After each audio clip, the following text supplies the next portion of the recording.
Hi, I'm Erin Marcus, former corporate executive turned entrepreneur and founder and CEO of Conquer Your Business. Welcome to the Ready Yet podcast. We're excited to bring you more than 100 episodes of interviews and insights designed to help entrepreneurs get the financial and emotional freedom they need in order to build a business and a life they're proud of.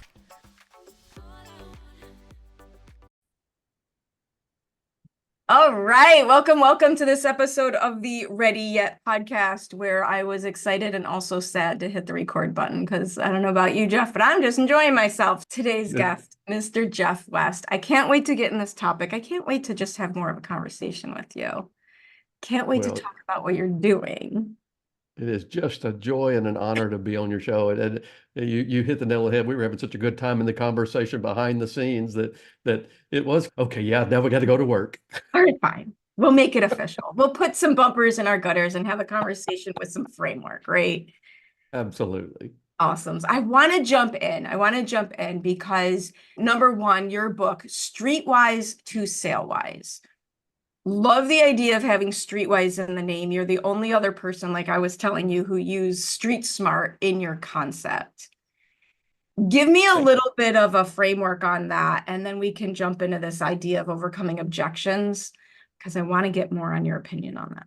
Thank you so much for having me on your show, and thank you for that question. I love talking about how stories germinate with me. In this particular case, my co-author, Bob Burg, who is one of the co-authors on The Go-Giver, which sold over 1 million copies, he had some material on becoming objection-proof that he's had for decades. And I became friends years ago, and he reached out fourth quarter, I think it was, of 2022. And he and I talk sales all the time anyway, and it was one of the things he said, hey, I'm about to put this out on LinkedIn, wanted to get your thoughts on it. And I replied, but the last sentence of his email was, by the way, keep this because when we write our parable, this could be some great material.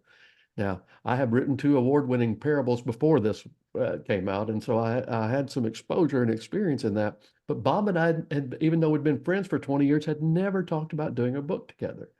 And so I replied to him and I said, oh, and by the way, if you're serious, oh, heck yes, we're doing that. Nice. Nice. We were actually my wife and I were sitting in New Orleans after that conversation with Bob and I happened, and I knew where I was going to go as far as the material we were teaching, because as I love to write business parables.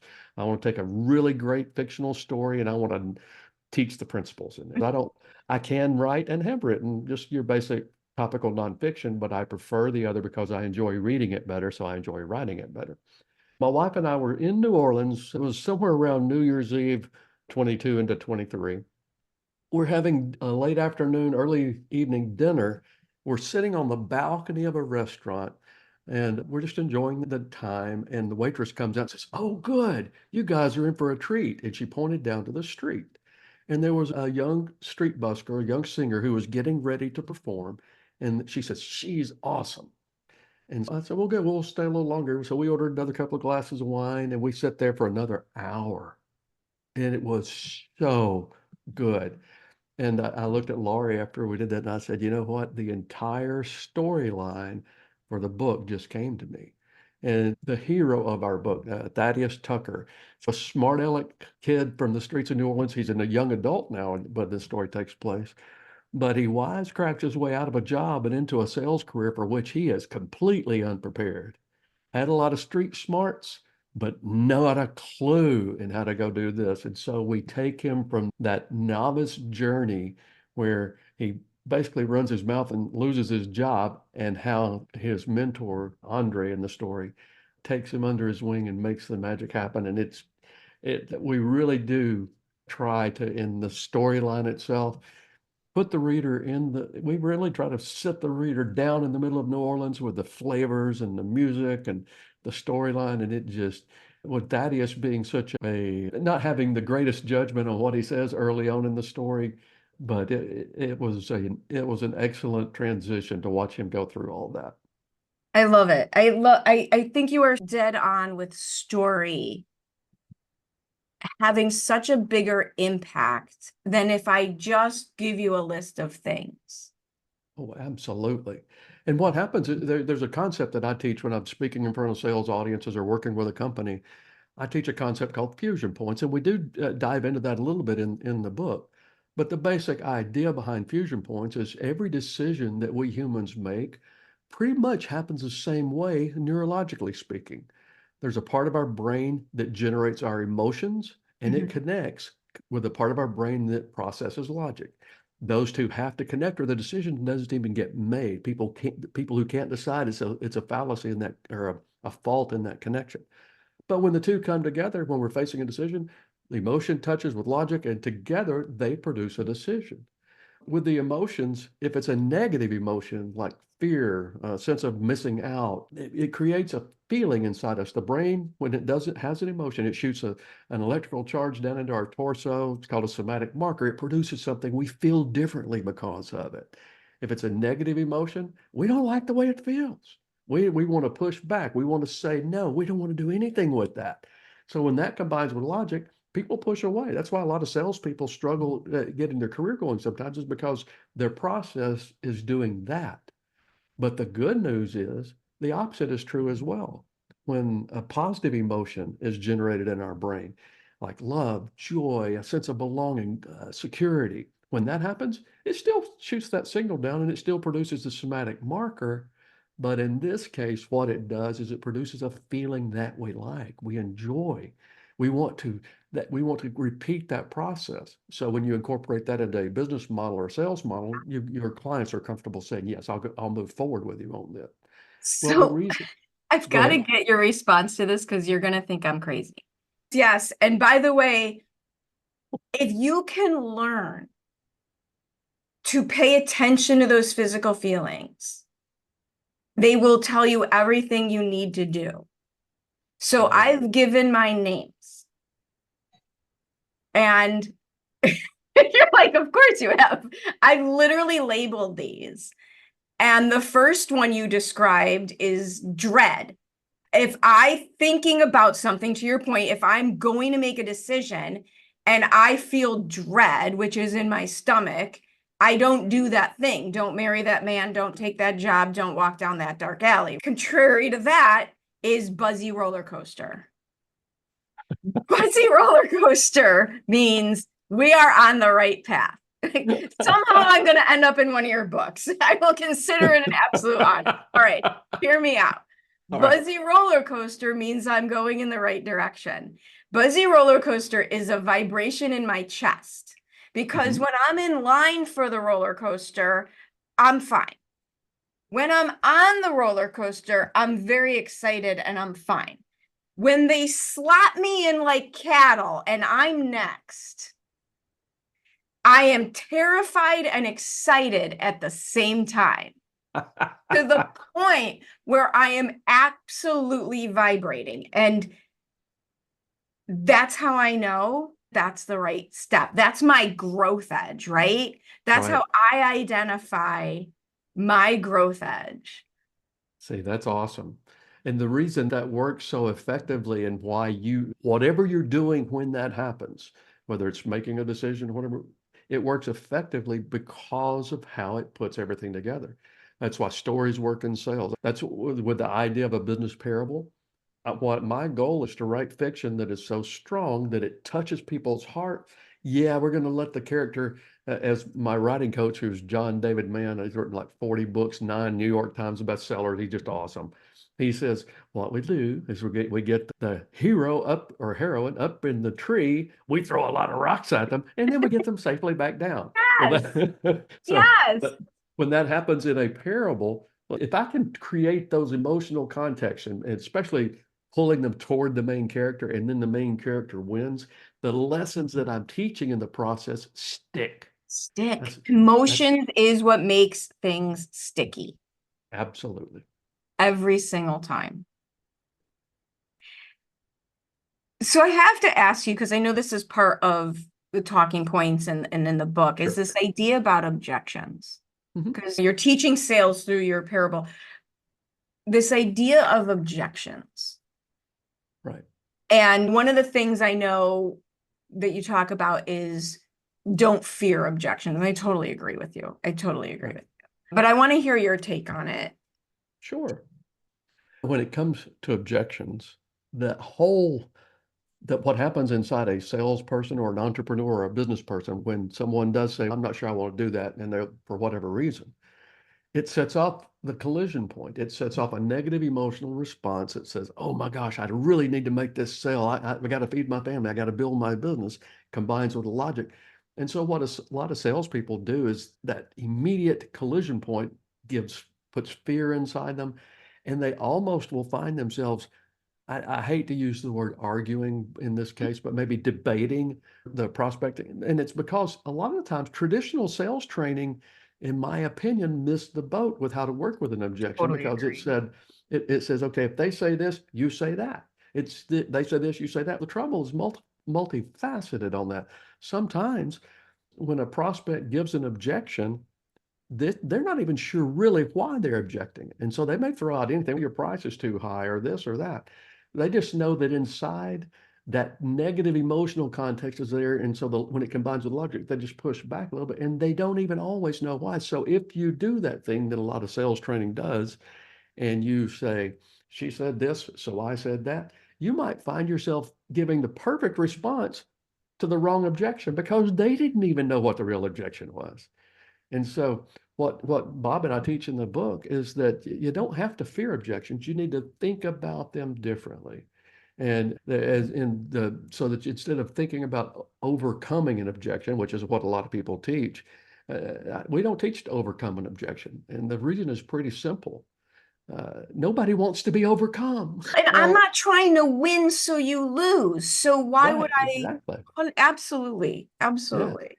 And when it comes to that whole idea of overcoming the objection, most people, an objection's like their opinion.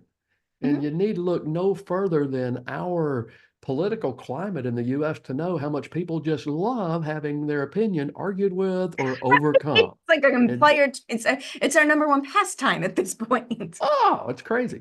So what Bob and I teach is rather than trying to overcome the objection, let's work with that objection side by side with them in such a way that when you're through, not only have you helped them resolve an issue that needed to be resolved for their benefit, not yours, but when you did that, you created a bond with them and you created a fusion point.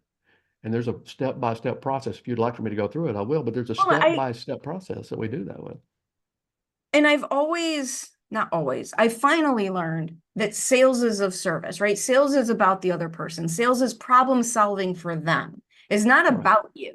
And too many times, the second someone has an objection, the seller switches to make the entire conversation about them. Right. And Amen. right, and all your prospect is doing, like you said, is sharing their opinion. Yeah, I see this really strongly with real estate agents, Mm-hmm. right? They're at a listing agreement, at a presentation, and they'll say something like, "Oh, I think we should. My estimate, your house would be worth $300,000."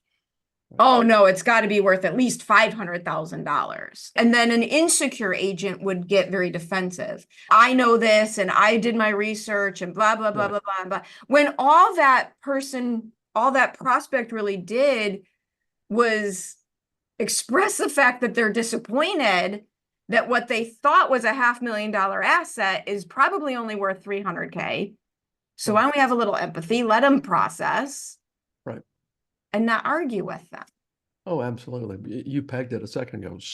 Excuse me, sales at its very best, at its core, is being focused on someone else, what their needs, wants, and desires would be, and then helping them get it. We're like professional matchmakers in sales.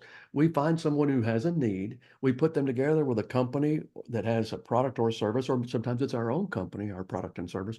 But we put the two parties together, it's a great fit, and we get paid because we made the match happen. And so when you're How focused that much way, nicer does that sound? Much nicer does that sound? exactly. And it's not just some altruistic thing either. It's a great way to live your life, but it's also a great way to do business. People are attracted to business owners, to salespeople who they genuinely see have their best interest in heart. And so it's a huge thing. One of the craziest things that happened to me, I used to own a business. And I don't even know why this came out of my mouth at the time, but we've already learned that's One of my Um, favorite things about you there. Zero filter. Um, I used to have a company that worked with families with aging parents. So our clients were people who were downsizing out of these big, huge houses they had lived in for decades into Mhm. apartments, condos, assisted living. Sometimes people had passed away. So estate liquidation was one of the things that we did. Right. And then one of the things that I have learned through that process is Americans suck at bartering. We have not been taught how to do this. But because I live in Chicago, where there's people from every country in the world, other countries have taught their citizens bartering. And Right. there's ways. And one of the most common ways that I found for people to barter is to insult the product. Okay. You barter by insulting the product. So here I am in this beautiful house, and we have this gorgeous sales setup, and there's this crystal set up on a black tablecloth, and a very fancy woman in a fur coat walks in, and she gives me the big arm sweep over the crystal, and she says, "This is crap," because she's waiting for me to argue with her. My response was, "Then you probably shouldn't buy it."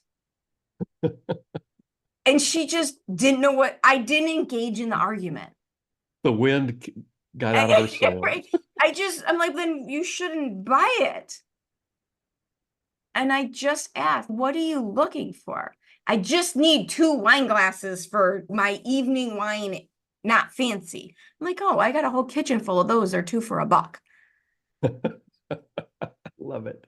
Right? Like, we're taught, too many people are taught to argue their way to the solution. Right. And in a sales process, the person who loses every time in a sales process when there's a debate or an argument is oddly enough both parties. Because what will happen is if you have a prospect who gives an objection, and instead of working with that objection, you debate it or you rebut it, then what happens is you're not going to win the sale and they're not going to get your solution. So you both actually lose when that happens. In the book, Bob and I teach a little process, and we as a precursor to working with an objection, we always say, number one, learn to handle your common objections up front in the conversation Yes. itself. Because if you do it there, it becomes education. As long as you're giving a solution, you're Yeah. saying this is here, and then that's the solution, it's education. But if they do it after the fact, it literally becomes an objection and it sets off that collision point. But we teach, do that first. Don't try to overcome an objection. Work side by side with them instead of overcoming it. But then we teach them a little process, and it's just in its simplest form. Control your own emotions first, because if you get wrapped up in the way you're feeling, you will respond poorly. Yes. Number two, empathize. Realize that their objection is their opinion, and give it the validity it should be. You don't have to agree with it, but you can at least communicate that you see their opinion as being something of value. You could understand why they would want to consider that. And if you do that the right way, what happens is you start the process of the relationship. And then you dig a little deeper, you ask some questions to make sure you understand their perspective. And then once you understand the perspective, if you've handled it, they'll mentally relax and give you permission to see if you can reshape it for them. And you just do that with a simple shifting of the frame. Here's where I see that, but maybe we could do it a slightly different way. And then you offer your solution. And if you've done all that, they want the solution or they wouldn't be talking Or to you. you'd be done by now. Yeah. There's so many times where I've been in a sales conversation where the person has said, "Let me think about it. I need to figure it out." And all right, fair. Where are you stuck? Maybe I can help. Right. And they'll just say to me, I don't think I can make that whole payment." Right. If I wouldn't have asked, I never would have known. All they needed was a payment plan that I was happy to provide. Right. Exactly. And had you said, the price is not too high, or why do you think you need to think about it? Or put I remember the funniest, and although it's totally inappropriate, thing I ever saw someone talk about in handling an objection or in working with an objection is something, I need to think about it. They stuck their arm up, had a watch on their wrist, and said, "Okay, go." You think about it right now and give them some, but it was funny, but it's not the way to do this. This is You not handled that perfectly. You asked questions, you controlled your emotions, you empathized with what they were doing, and then you asked questions so that you could help them find a solution. And that's your goal. because then Well, you and can actually close the yeah. sale. And your thing about the point about controlling your emotions, I think that's the hardest part. It is. Right? Because so many of us are so in love with our perfect little baby that we've created. So why wouldn't everybody else think that it was the high value, perfect little baby? And then the other thing that I say will mess up every decision you ever make, whether it's in your business, in your finances, your health, your relationships, is insecurity or desperation. If you are insecure, if you are not confident in your ability to deliver on your offer, you'll make, or if you are desperate for the sale. I watch great people with good things to offer. The price is $20,000, but I know you, so it's $10,000. And then it's February, so we're doing a discount, so it's $2,000. But if you act right now, I'll give it to you for $500, and you just lost $9,500 because you didn't breathe. That is so spot on. It's hilarious. Right? If you would have come up for air. Right. And when it comes to the whole idea as a solopreneur, or I worked for myself for now, what, 31 years. And in the mix of that, you learn things, you learn what your own tendencies are. But in the role that I've done for the last 10 years with speaking and writing and workshops and keynote addresses and all that, I know based on the value of what these things did in my life that I could easily I could justify charging 7 figures for what I'm doing when I'm coaching somebody, because I know what I did with what I learned. But in the context of your pricing structure, I've watched so many people that when they give the pricing out there, they're almost afraid to give the price. Sure. And that's one of those things you should, in my opinion, I go against every sales training concept that people will ever see. Sometimes I want to get the price out of the way in the beginning. I want to just get it out, because my original background, I've been in sales for 40 plus years, but before I worked for myself, it was another industry. But when I began to work for myself, it was in the insurance industry. And I know that all the sales training says don't do that. But what I would do when it was an employee benefit program, when I got in front of the employees, I would say, you know what? Your employer already provides you insurance. Number two, you're already spending as much money as you want to spend on anything. You're sitting there right now thinking, I got to go to an insurance meeting. I don't want to spend any more money. I got insurance. Why am I here? And I said, but the question's really good, but so is the answer.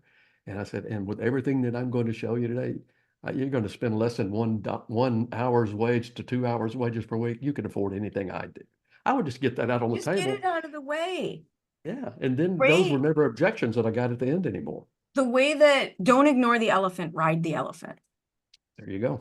Right. And so I have an insurance background as well. I was at the corporate level putting these big fancy deals together, my big fancy life, between banks, broker dealers, financial planners, and the insurance companies that produce the product. It was all long-term care insurance.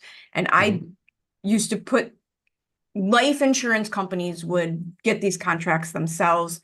I would convince them to let go of their contract so that we could help them with our niche product, because 100% of zero that they were selling is still zero. But if they get 80% by working with me. Right. And the thing that I used to say all the time, because it was true, math is too hard to be a secret.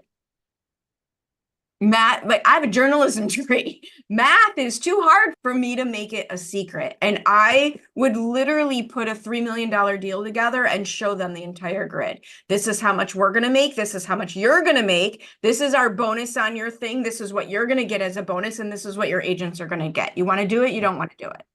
Right. Absolutely.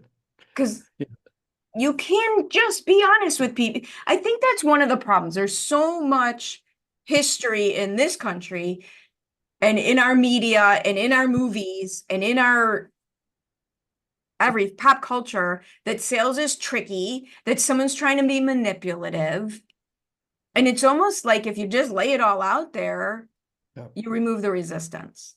That's one of my favorite things about my co-author on Streetwise, Bob Burg. He and John David Mann wrote The Go-Giver back in the Forever ago, right? Yeah, so it's probably been 15 years now, maybe. Yeah. And basically, they took Bob's book, Endless Referrals, which quite frankly changed my whole world. And they took that book and they turned it into the parable, The Go-Giver, and it's been a huge success. But the whole principle behind the book is get the focus off yourself, get the focus on others, and help them get what they need. And what you'll find is the attraction that comes in them toward you makes it where your business grows like crazy. It's not some philanthropic thing, although we should all be charitable. It's not some mystical thing. It's just if you make the other person genuinely feel great about themselves and in the context of what you're doing, that you create that fusion point. They didn't have the concept back then, but you create that fusion point that makes them tie in with you, and it develops a loyalty both in a sales team. I used to be the state sales manager for a Fortune 500 insurance company here in Texas. And it was the thing that I did. I've been gone out of that industry now for 10 years. And I saw the guy recently that does the job that I used to have. He said, man, you've been gone 10 years. Your people still love you and talk about you. And it's because of that process where your focus is. Where your focus is. I don't know that there's a better way to land than that. We'll just have to have you come back and have more conversations. That's all. Anytime you'd Thanks for like, hanging Erin. out with me today and sharing your insight. And we're going to make sure we have all of links. But if people want to find you, what's the easiest way for them to reach out? If you're just wanting to find out or read my books, go to jeffcwest.com. If someone was interested in having me work with their sales team, that would be fusionpoints, plural.com. Oh, and there's one other thing, if it's okay if I mention it. Yes. Bob Burg, Kim Anjali, and I just finished up a 2.5 day. It's really a 2-day sales mastery conference in West Palm Beach, Florida. It's called Saleswise Live. And it was amazing. We had people from all industries there. We had lawyers, we had salespeople, we had people in insurance, people in real estate. It was just a nice, varied audience. But it wasn't the kind of thing where you just have speakers on a stage. You literally, we're all teaching things, but then we're getting down there, we're working with you, giving people time to do it. We work where you help them understand it that way. It was a great event. It's held in West Palm Beach, Florida, which is gorgeous, right on the Intercoastal Waterway. And we're staying at the Ben Hotel, which is a boutique place. Well, we just finished that one up, and the response was so great. We're going to do another one in September 22nd through the 24th. And if anybody's interested in checking that out, they just go to saleswiselive.com and then get the info on that. We'll make sure all those links are there. Thank you for hanging out with me this afternoon. Oh, you've been a joy, Erin. Thank you so much for having me on. It's been an honor. I hope you enjoyed this episode of the Ready Yet podcast. I truly enjoy bringing these stories of success and inspiration to you.